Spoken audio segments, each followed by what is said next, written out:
Olá, tudo bem? Sejam muito bem-vindos a mais um episódio do ACACIcast, o podcast da ACACI. Hoje eu recebo aqui no nosso estúdio Tadeu Marino, subsecretário de Atenção à Saúde do Estado. Muito obrigada pela presença. A gente sabe que a vida está corrida, né? Mas esse é um mês muito especial para a ACACI, né? São 36 anos de história e o Setembro Dourado serve para alertar, para conscientizar, para sensibilizar a população. Então, sobre os sintomas e o combate ao câncer infanto-juvenil. Então, muito obrigada pela sua presença. Eu que agradeço a oportunidade de a gente estar contribuindo, né, com algumas informações. E já parabenizo a Cássio, né, por esses podcasts tão educativos, informativos, né? Isso é importante. Emocionante, tem sido muito emocionante. Tadeu, conversa com a gente, me fala um pouquinho qual é a situação hoje do Estado em relação ao câncer infanto-juvenil. Bom, na verdade, numa retrospectiva histórica, a gente começou a ter tratamento de câncer infantil no Espírito Santo a partir de 1986, né? No Hospital Infantil Nossa Senhora da Glória, que é onde ele, né, está até hoje. Hoje ele está situado, né, dentro do Milena, que a gente fala, né, no HPM, mas ele é ligado ao Hospital Infantil Nossa Senhora da Glória. É o único UNACOM, que a gente fala, é o único serviço público do Espírito Santo, porque todo o tratamento de câncer de adultos são em hospitais filantrópicos, né, espalhados pelo Estado. Então, nesses últimos 38 anos, a CAS tem 36, né, surgiu muito em função até do próprio serviço. Surgiu lá dentro. Lá dentro, com todo o voluntariado, as famílias, né, pessoas, né, do terceiro setor. Então, hoje está essa entidade tão maravilhosa que presta serviço fantástico, aí, principalmente a causa infantil do câncer.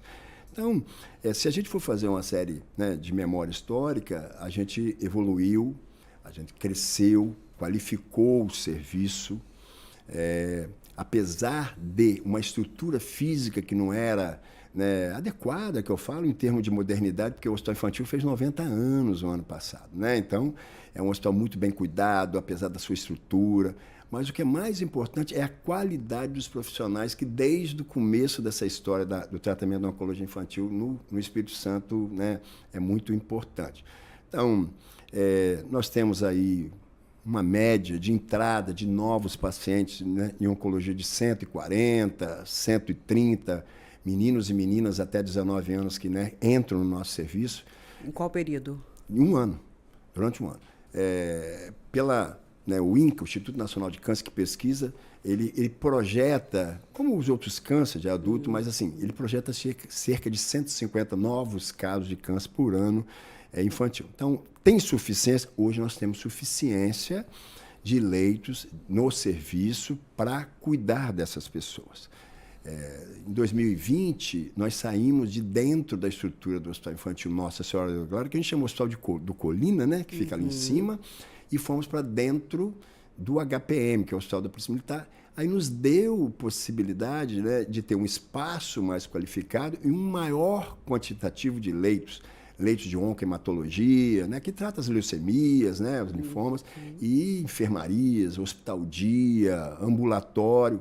Então, hoje, eu penso que a gente tem uma estrutura qualificada, inclusive nacionalmente reconhecida. Referência, né? Referência. Tem uma estrutura física que melhorou muito, né, nos últimos 4 anos, né? Foi em 2020 agora, né? Então, melhorou muito nos últimos 4 anos, mas a gente não pode parar por aí, né? Tem de avançar cada vez mais. É um número que vem aumentando, esse de crianças? É um número que vem se mantendo? Não, na estatística, ele varia entre 130 e 140, então estatisticamente ele está se mantendo. Agora, se eu tenho uma projeção de ter 150 meninos ou meninas com câncer até 19 anos, de 150, se nós estamos encontrando 140 ou 135, que está chegando até nós, né, não quer dizer que isso é uma matemática, mas nós temos o dever e a necessidade de cada vez mais abrir as portas precocemente para a gente achar esses 15 ou 10 que por acaso possam não estar sendo diagnosticados, ou, que é muito mais preocupante, é diagnóstico tardio. Isso é muito grave, né? Porque diminui muito a possibilidade de cura, né? Porque, felizmente, o câncer infantil ele vem nos últimos anos, com toda a tecnologia empregada, a qualidade do tratamento, dos medicamentos, ele vem com uma porcentagem grande né, de cura. Na Europa, nos Estados Unidos, nos bons serviços, chega a 80%, 85%. No Brasil, 64%, e felizmente nós estamos nessa média.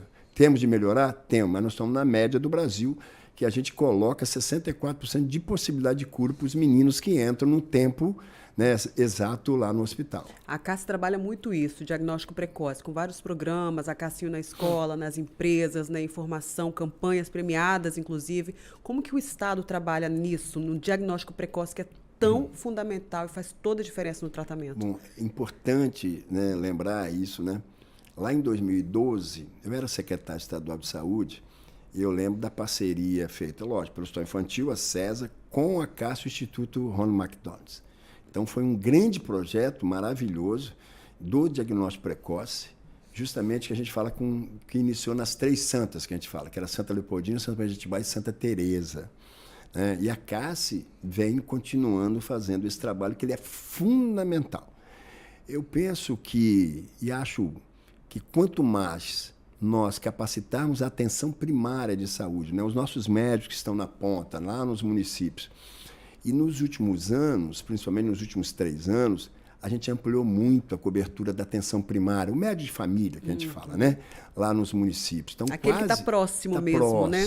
Então, a gente tem hoje quase 100% de cobertura da atenção primária. Nós saímos em 2019, 20 de 58% para cerca de 100% de cobertura. Então, nós temos de atingir esses profissionais, enfermeiro, médico, o próprio agente comunitário de saúde, né, para que ele possa, junto, identificar sinais, né, sintomas que pode fazer que essa criança seja triada para um serviço especializado. Então, eu penso que o Estado pode ajudar a CASSE, né, junto com os institutos que a gente tem de formação, tipo ICEP e outros institutos, cada vez mais qualificando esses profissionais que estão na ponta para tentar observar esses sinais e, lógico, evidente, ter uma porta de regulação aberta para que essa família chegue com a criança. E caso precise dos exames, que tenha os exames. Então, eu acho que essa parceria ela é fundamental. O Hospital Infantil tem essa parceria com a CASSE e a gente precisa tornar cada vez mais robusto, eu acho, esses projetos da CASSE junto com a CESA, com o Hospital Infantil, para buscar, né, essas crianças com esses sinais e, se for câncer, que a gente dê a chance de rapidamente tratá-la e ela ter, né, uma possibilidade de cura, de sobrevida. A gente conseguiria explicar brevemente assim, o que essa criança, essa família tem acesso pelo governo, pelo SUS? Quando essa mãe vai numa unidade, por exemplo, um médico vai diagnosticar, vai iniciar esse tratamento com um bebê, por exemplo, um maiorzinho. Como que é esse processo? Para que as famílias saibam o que ele tem direito. Primeira coisa fundamental é quando é que eu penso, né, na possibilidade de aquela criança ter uma patologia grave oncológica. Na escola de medicina, quando a gente se formava, os professores falavam justamente assim, né, você tem de saber pensar na doença para que você possa diagnosticar a doença. Se eu não penso em câncer, eu não vou diagnosticar nunca. Se eu não penso que uma pessoa que está tossindo muito, emagrecendo, possa ser tuberculose, eu não vou diagnosticar nunca. Então, eu acho que isso não é separado. A gente tem que melhorar a formação, a qualificação do nosso profissional, como eu falei anteriormente, e os exames básicos que aquele profissional possa ter, ou seja, para essa família. E hoje, na atenção primária, a gente tem muito exame que são básicos, ou seja, o acesso a um hemograma bem feito, né, ver lá como é que estão os leucócitos, se ele tem anemia, se aquele menino não tem.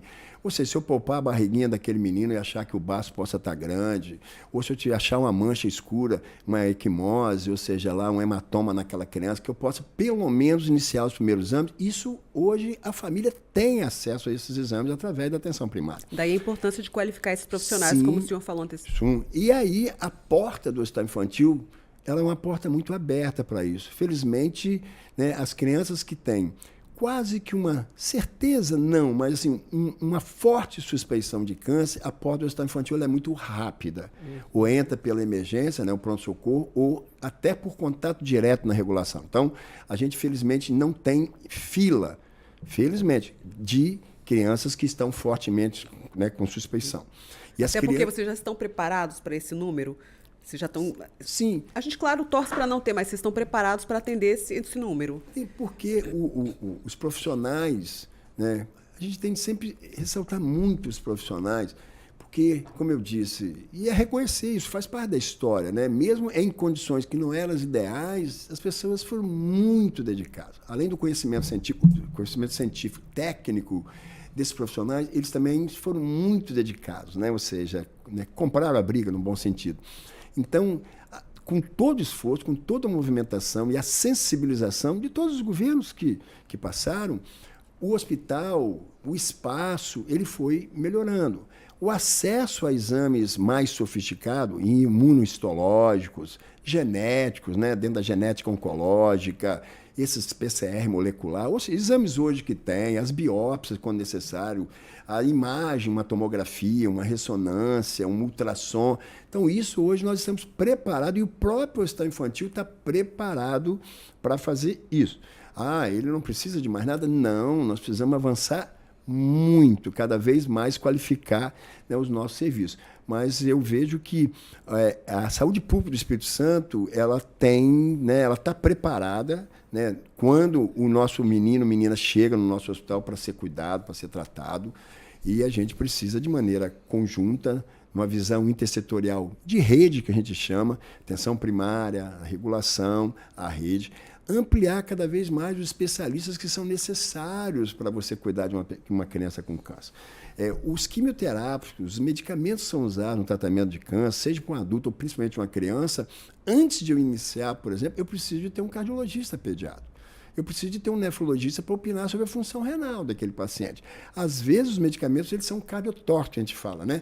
Então, isso tudo, se não tem, tem de ter, né? Para que você construa o protocolo ideal e ter os resultados que a Europa tem, que os Estados Unidos têm, que é 80% de cura. Então, isso o Brasil precisa de avançar. Estamos em 64, 65, dependendo do tipo de câncer. A leucemia, por exemplo, a gente tem um resultado esplêndido, como o Brasil tem, né? A LLA, que a gente fala que são as doenças hematológicas, né? Mas eu acho que é não desistir nunca e dizer que a gente sempre precisa de qualificar e melhorar o acesso e o tratamento dessas crianças. Aí a criança chega no hospital, faz todos esses exames que o senhor falou, que está acessível, gratuito, e aí diagnosticou algo. Como é que é o tratamento? Ele também tem acesso aos remédios? Alguns são caríssimos, né? Não, todos os medicamentos que são incorporados, né, no Sistema Único de Saúde, dentro dos protocolos médicos, eles estão oferecidos todos esses medicamentos, né? Existe um protocolo, né, científico que é definido pelos oncologistas, pela Sociedade de Oncologia Pediátrica, e eles são incorporados pelo Ministério da Saúde, que a gente tem uma secretaria no Ministério da Saúde chamada CONITEC, que é uma comissão que incorpora a tecnologia, seja de imagem, seja de remédio. Então, isso, né, desce, né, de maneira hierarquizada, e a nossa farmácia, né, que a gente tem de componente especializado, ela fornece isso para o hospital. Os exames que, por acaso, você não possa ter, são comprados pelo hospital, para que aquela criança não precise primeiro, ela não pode ficar sem o exame ou o medicamento, né? Então, isso é gratuito? É, porque é SUS, né? Ninguém pode pagar nada em nenhum hospital do SUS. Do mesmo jeito que você tem um grande programa de transplante, que é um dos melhores do mundo, também a oncologia brasileira, ela precisa de incorporar muito medicamento, precisa, né? Quem incorpora, como eu te falei, medicamentos é o Ministério da Saúde. Então, isso é uma busca muito grande das sociedades médicas, de outras especialidades, mas principalmente a oncologia brasileira, ela pede e ela pressiona muito o Ministério para colocar isso que você falou. Remédios cada vez mais modernos, imunobiológicos, né, quimioterápicos modernos, para que seja incorporado, né, pelo Ministério da Saúde e esses remédios chegarem até a população. Agora, quando essa criança, esse adolescente não consegue o tratamento aqui, por algum motivo o Estado não oferece, não tem, ele precisa ir para outro estado para fazer um transplante, para fazer um tratamento, como é que funciona? Existe dentro da rede do SUS o que a gente chama de TFD, que é o tratamento fora de domicílio. Quem é responsável para levar essa criança para fora do estado é o Estado. Quem é responsável por trazer uma criança de Coporanga para vir tratar câncer no hospital infantil é o município. Então, o TFD ele é hierárquico. Se eu for para fora do Brasil, é o Ministério da Saúde. Então, tem pessoas, usuários do nosso sistema, que são obrigados a ir para os Estados Unidos. É o Ministério da Saúde que arca com a passagem, hospedagem e o contato com aquele serviço. Então, o cidadão tem direito à saúde. Direito. E o ideal é que nosso cidadão não pudesse precisar de judicializar a saúde. Hoje, o ativismo judiciário e a quantidade de judicialização na saúde pública brasileira não é diferente no Espírito Santo, com certeza ela se deve muito, né, tirando aí exageros ou erros de conduta médica, eu falo de encaminhamento desnecessário e outras coisas, ela se deve muito ainda à ausência de políticas públicas eficientes, né? Então, eu tenho direito, eu quero ser tratado, se eu não tenho oferta, eu vou lá para que alguém me dê, ou seja, cumpre o direito meu constitucional. Aí é onde você tem uma legislação alta. O Estado, ou o município, ou a União tem de ir lá comprar um medicamento ou fazer essas questões. Então, eu penso que cada vez mais a gente tem que melhorar o serviço para que você diminui a judicialização e essas pessoas tenham, como fosse assim, é meu direito, eu tenho um acesso, né, mais facilitado, que é o mais importante. Na criança, então, nem se fala, né, principalmente no câncer infantil. Quanto mais precoce o diagnóstico, melhor o resultado. E aí essa criança, esse adolescente completou 18 anos, e aí, como é que funciona esse tratamento? Como é que é essa passagem nesse tratamento, essa continuidade? As portarias do Ministério, elas colocam, se uma criança ela começou um tratamento com 16 ou 17 anos, ela continua conosco, ou seja, né, no hospital infantil. Né? Então, no hospital infantil? No hospital infantil.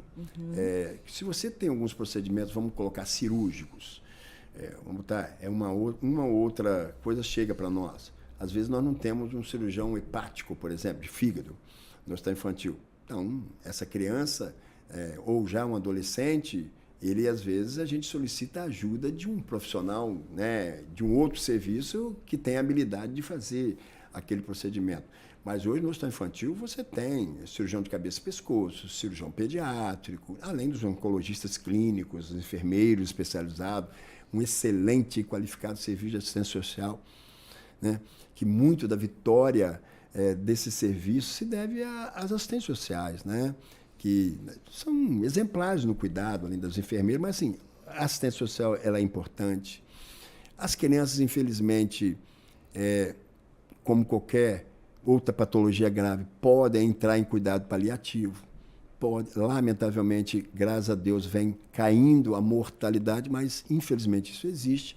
E aí, são desafios que a gente tem de cada vez mais ampliar esses serviços, não só o serviço diretamente ligado ao tratamento, né, ao quimioterápico, à cirurgia, mas, assim, é uma equipe intersetorial, porque você tem que dar suporte à família, você tem que dar suporte a essa criança. Não é ela tem 2 aninhos, nem 3, porque crianças que têm 10 anos, elas sofrem, elas percebem. Então, é fundamental que nesse núcleo de tratamento de oncologia, de hematologia oncológica, a equipe do hospital ou daquele centro de alta complexidade de tratamento, ele tenha, de fato, profissionais, tipo, que cuidam da saúde mental, que são os psicólogos, psiquiatra infantil, que tem assistência social para ajudar as famílias, que tenha nutricionista de qualidade, alimentação de qualidade. Então, é um serviço complexo, por isso que você tem que tratá-lo como um serviço complexo. Amplo, né? Amplo. E um espaço físico. Né? Cada vez mais, esse serviço complexo de qualquer área, mas principalmente a oncologia, eles têm que ter um espaço determinado que possa ter tudo isso. Né? Ou seja, desde a farmácia, da assistência social, do psicólogo, do nutricionista, dos médicos oncologistas, dos cirurgiões. Então, é um centro de excelência que tem de ser. Esse é o caminho que o Estado quer. Né? E a gente não desiste de colocar isso. O senhor falou da judicialização, né?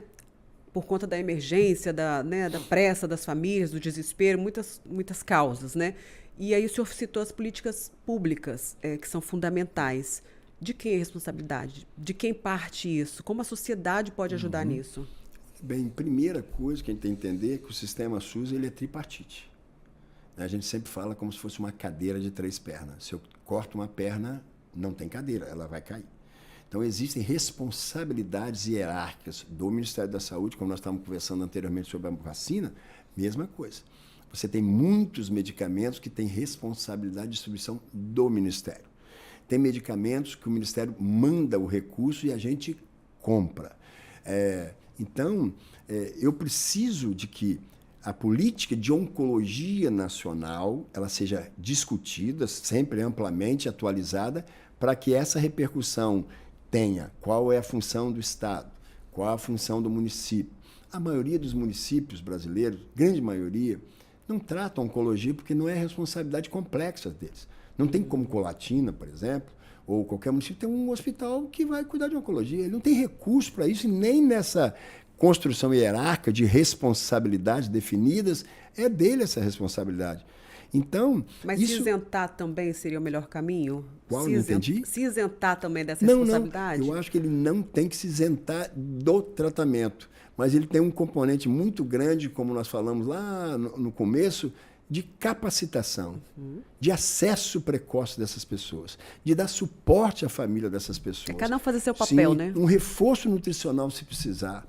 Então, esse é um papel fundamental, porque a atenção primária, ela está onde? Ela está lá, na porta onde o cara vive. Então, se eu capacito, não preciso esperar o Estado capacitar. Eu posso fazer uma parceria do terceiro setor, de uma entidade tão qualificada, né, como essa, a CASSE, que coloca isso e tem que ter a parceria. Eu acho que os municípios tinham que chamar entidades como essa para falar, vem capacitar minhas pessoas aqui, eu estou abrindo a porta para vocês, custo praticamente zero. Então, que legal que eu qualifique as pessoas. Então, ela é uma responsabilidade. Cuidar do transporte, por exemplo, nós falamos do TFD. Quem é que traz a criança para vir para o hospital infantil aqui? É o município, como nós falamos do tratamento fora do domicílio. A responsabilidade é dele. Olha, que isso começou a acontecer depois de 2000 e alguma coisa, né? Antigamente não tinha nem TFD. Então, os municípios passaram, através de uma luta do próprio núcleo de oncologia das assistentes sociais do hospital nosso, com a CASSE, junto com o Ministério Público. Hoje não. Hoje o município, né, tem isso, ou seja, o paciente tem esse direito. Mesma coisa do Estado. Hoje fica na nossa mão a complexidade. Quem trata a oncologia, quem cuida da cirurgia cardíaca, da neurocirurgia, é o Estado. Para o Estado é alta complexidade. Então, eu acho que tem de ter cada vez mais, né, esse envolvimento, essa corresponsabilidade definida, com a preocupação principal de que o cidadão tem acesso garantido, que é o que está na Constituição. Isso é direito humano, né? Isso é o principal, né? Divulgar essa informação, principal. Né? Agora, as responsabilidades definidas, cobrar a população. Outra coisa que eu vejo em tudo na saúde pública é a população se apoderar dos seus direitos. Eu tenho de saber que eu tenho direito, né, gratuito à saúde pública, e eu tenho de ser brigão pelos meus direitos. Para as vacinas não estragarem, né, secretário? As vacinas estão vencendo. É um exemplo assim, pequeno, mas importantíssimo. As vacinas estão aí nas unidades à disposição. Você entra, faz o agendamento, leva a sua criança e os pais não estão levando. E as doenças estão voltando, né? E, lamentavelmente, porque você tem uma cultura nefasta do negacionismo, que não é do governo anterior desse, mas é que o mundo inteiro começa a ter uma cultura antivacina há muito tempo e que se exacerbou, infelizmente, no mundo, né, um negacionismo. E nós tivemos isso pós-pandemia. Então, isso repercute nisso que você está falando, a volta do sarampo, a volta da coqueluche. Daqui um pouquinho, Deus me perdoe, você vai ter tétano de novo. Sim. Então, eu acho que tem notícias boas, porque nós, do ano passado para cá, eu falo a nível nacional, começamos a recuperar as coberturas vacinais. É uma vitória. Nós aumentamos a cobertura, como o Ministério da Saúde aumentou. Então, essa campanha de conscientização que você coloca, a mídia, a imprensa, isso, olha, gente, não era para a gente estar tendo esse trabalho tão árduo. Desculpa, saúde salva vidas, do né? Ministério Público, precisar do juiz, vacinas salvam vidas, né? Então, eu acho que tenha os velhos ditados que a gente aprende dentro de casa, né? É melhor prevenir do que remediar. Então, eu estou falando de promoção à saúde. No câncer adulto, a promoção de saúde, que não é prevenção, é antes de ter. Quando eu falo não fume, ou largue o cigarro, ou faça exercício físico, ou coma alimentos saudáveis, tome mais sol, né? Vai ao médico de maneira rotineira, a gente consegue, às vezes, evitar 30% dos cânceres. Só que na infância não tem essa marca. Né? Tipo assim, o meu bebezinho não vai comer isso, não vai fazer isso, ele não vai ter câncer. Não tem, mas o adulto está provado. O que o tabagismo faz, né? O que o HPV, aí, que são doenças que tem vacina para os adolescentes hoje, faz, do câncer de útero, o sol demais, sem protetor, né? Você não fazer exercício. Ou seja, isso tem evidência científica e cada vez mais nós temos de divulgar evidências científicas. É o exemplo que você deu do negacionismo na vacina. Eu começo, não sei, só se for maldade, né? Botar fakes e notícias falsas sobre a saúde das pessoas, né? Então, eu acho que é esse caminho que a gente tem que ter na saúde, né? Ter evidência científica, ter as melhores pessoas, mais qualificadas possível em cada área que a gente atua, principalmente na área da oncologia pediátrica, ter serviços humanizados, seja na estrutura física, seja na recepção, dar acesso ao que a tecnologia e a evidência científica colocou à disposição, né, os exames de genética, imunogenética, né, oncogenética, imagem. Eu acho que é nessa lógica que a gente tem de fazer. Esse é o papel do ACACICast, secretário, trazer informação qualificada e multiplicar isso. Para a gente terminar, qual a perspectiva daqui para frente? O que vocês esperam? O que a gente pode ajudar a sociedade? O senhor já falou amplamente disso, né? Mas qual é o futuro aí? Para esse ano, para o ano que vem? Olha, dentro da Secretaria Estadual de Saúde hoje, a gente entende claramente, a gente já vem entendendo isso, mas o governo do Estado entende que a gente precisa ter um espaço físico de um hospital infantil mais qualificado, que eu falo na estrutura física. Nós temos hoje, dentro do governo do Estado, uma expansão do IMABA com mais 140 leitos. O IMABA vai ter 400 leitos dentro de 1 ano e meio. Talvez seja o maior hospital pediátrico do Brasil. É o de Vila Velha, IMABA? De Vila Velha. Uhum. A gente agora, em parceria com a Prefeitura de da Serra, nós ampliamos os leitos pediátricos. Né? Então, hoje, o que tem? Você tem uma estrutura, como eu falei, maravilhosa do serviço prestado, que é o INSG, lá em cima, 90 anos, e a gente usa parte do HPM. O Estado tem um processo de convencimento político, inclusive, do governo, né, governador, de que a gente precisa construir um espaço, na verdade, para abrigar essas pessoas dos dois espaços, vamos colocar, né? Para que tudo isso que a gente falou, a gente possa colocar dentro desse espaço. Alta complexidade oncológica, né? Neurocirurgia, cirurgia cardíaca que faz no IMABA. Então, isso está em discussão, está em elaboração dentro da Secretaria Estadual de Saúde, e eu vejo como muita possibilidade nos próximos 2 anos de a gente estar implantando um espaço físico, qualificado, moderno, que possa, na verdade, como se for, tipo assim, os 200 e poucos leitos que eu uso nos 2 espaços, ele vai para um lugar só, mas né, com tudo isso que a gente fala, mais humanizado, mais qualificado, né, com espaços mais bem definidos. Eu acho que essa é uma perspectiva. Hoje, até que isso saia, eu penso que a gente precisa, e é desafio, implantar protocolos, regulação cada vez melhor para esse paciente não atrasar, né, e chegar numa fase tardia que perde o tempo ouro do seu tratamento. Núcleos de cuidado paliativo. A gente implantou, dentro da CESA, 1 ano e meio, 2 anos, a questão da atenção domiciliar através de equipes. Temos uma equipe de atenção domiciliar, chamada Melhor em Casa, de pediatria, que deshospitaliza as crianças do IMAB, do hospital infantil. Mas eu acho que um serviço de oncologia, ele precisa ter um núcleo de cuidado paliativo. Né? Ele precisa ter um núcleo de dor, de centro de dor.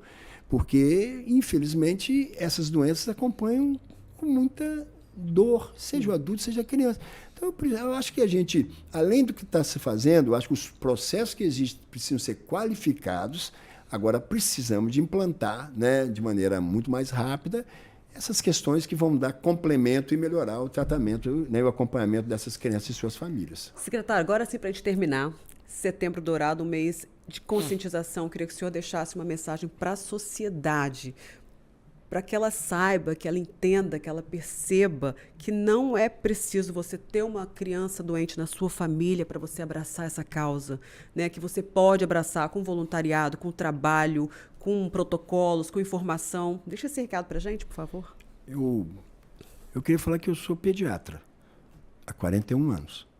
Formado pela UFES. Formado pela UFES, e parte da minha formação de pediatria foi dentro do hospital infantil. Quando eu estava no hospital infantil, não existia serviço de oncologia, porque eu estava um pouquinho antes. Então, assim, como pediatra, cada vez mais eu reafirmo a grande proposta da CASS, a proposta da Sociedade de Oncologia do Hospital, que é o diagnóstico precoce. Então, é importante que você tenha sinais muito, né, que são simples, às vezes. E a mamãe, principalmente, ela conhece o seu filho. Mudou a corzinha, perdeu um peso, não quer se alimentar, surgiu uma manchinha pretinha aqui e roxinha ali, sabe? Isso, por si só, são sinais de alarme. Então, essa percepção da vovó, da titia, da mamãe, ou seja, de quem cuida da criança, até porque o professor pode, às vezes, identificar. Está tristezinho, estou achando que ele está mais branquinho, mais pálidozinho. Então, eu acho que isso traz mais rapidamente essa criança para tratamento. Assim como qualquer outra doença, né? A rotina de levar o seu bebê à atenção primária, para pesar, para medir, para que o médico ou o enfermeiro daquela UBS, Unidade Básica de Saúde, conheça também aquela criança e possa, na sua evolução, saber que tem alguma coisa errada. Isso é fundamental. E numa época, infelizmente, de intolerância, de violência mundial, sabe, de acreditar no negacionismo, a gente precisa reafirmar, lógico, evidente, a evidência científica, né, que a ciência é que cuida das pessoas e cura as pessoas, sabe? E a solidariedade, né, a empatia. Esses valores, eles são fundamentais na sociedade. E você tem empatia, ou seja, o que aquela família ou aquela pessoa está sofrendo, como é que eu posso ajudar, como você colocou?